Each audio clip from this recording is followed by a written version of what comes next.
My name is Rachel Ashcraft, and my major is Communication Studies. Okay, Rachel, tell me about your experience with the floods. I know that you live in an apartment complex that's in a flood zone.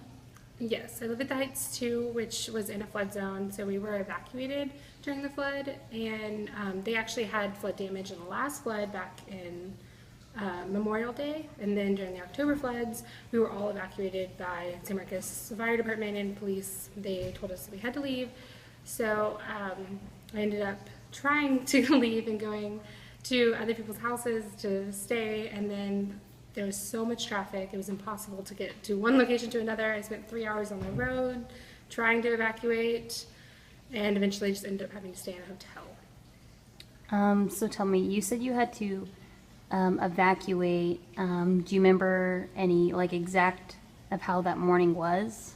Yes. In the morning when I first woke up, I had class that Friday morning, and I thought that I was going to go to class, and I saw outside how terrible the weather was, so I was like, I'm just not going to go. And then I got the email from Texas State that said that classes were canceled. And then we were under a tornado warning, and I watched the news, and it was talking about how a tornado was like 5 miles away. And so I was like, I'm just going to stay in all day. We're not going to go outside at all until I found out that we were going to be evacuated. And at first I was like, I don't know if I should evacuate or what, but then we were told like we have to. There was not an option not to. So once we did evacuate, that was when everything got even worse, and there was so much flooding on the roads. I had to try to drive through all the flooding, and it was pretty chaotic. So when you found out about the flood, what was your immediate thought? What was your immediate plan?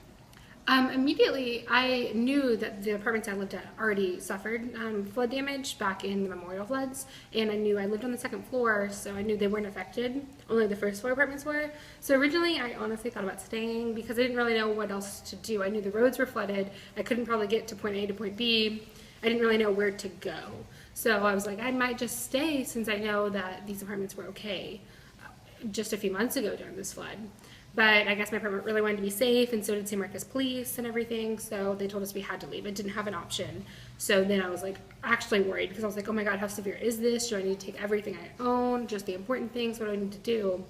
And that's when I was like, oh, I have to leave. I don't really have an option. And once I started to leave, I saw how bad the roads were, and that's when I realized this is really going to be a big issue getting to where I need to go. So I ended up staying at HEB for a little bit, even though they didn't have any power at all. It was completely dark inside, and there was tons of people there. I just hung out in the cafe and waited and hoped the water would go down, which it didn't. So I ended up having to get a hotel right nearby and waited out till the morning. Do you have family in the area that could possibly help you during events like this? My family's in Houston, so I mean they're not too far, but it was too far to travel. Like I said, it took me about 3 hours to get from my apartment to 2 exits down to the Hampton Inns where I stayed.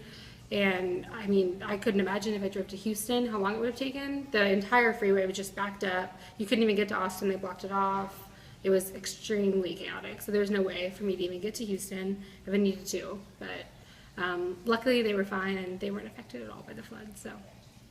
What you said you drove and it took you about 3 hours to get to point A to point B to the hotel. Did your car seek any damage? My car didn't. I did drive through a ton of water. Originally, I drove through a lot of water. There wasn't really another option. And then once I saw there was even worse water ahead, I immediately turned around and went back through the terrible water I already just made it through. And I decided to just give up and get to a hotel instead of keep trying to go on these roads where I could possibly lose my car. It wasn't really worth it. So I just was like, it's better to spend the money on a hotel than it is to lose my car. So. What did you see, like, what reactions did you see in other people with the floods around you? Like, were some cars submerged in water? I mean, Yes. what did you see? I saw a lot of cars that were submerged in water, a lot of cars that people just left in the water because there was no way of getting them out right then and there. And there's a lot of really huge trucks that I saw make it through. That's actually one thing that happened to me. I was driving, and a huge truck was driving the other way and pushed all the water towards my car. I could feel my car shake. But I did see a lot of little cars that were left along the way. But I did see some really good Samaritans also by the train tracks. I saw a couple men that I guess because the power was out, the arm for the drain was stuck down, so cars couldn't get around it. And a couple guys went and lifted it up with their bare hands, were holding it up so cars could go around. And I mean, there were people at HEB that were giving out free water to people who were stuck just waiting at the cafe until everything went down. So I mean, I saw a lot of good Samaritans during the whole thing too. Do you think living in a flood zone, would you sign up to live at your apartment again, though you were evacuated and some people who lived on the other side of the flood damage did not? Well, I mean, actually, I signed my permit after the Memorial floods, which I knew my apartment was already affected by the floods originally.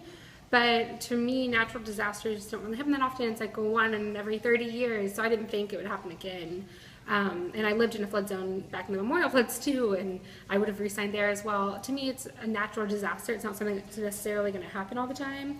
But now that this is something that's happened more than once in the last year, I do think that there needs to be more action maybe to keep people wanting to stay in these apartments that are near the river. But I mean, I guess it's something I'd consider and look into.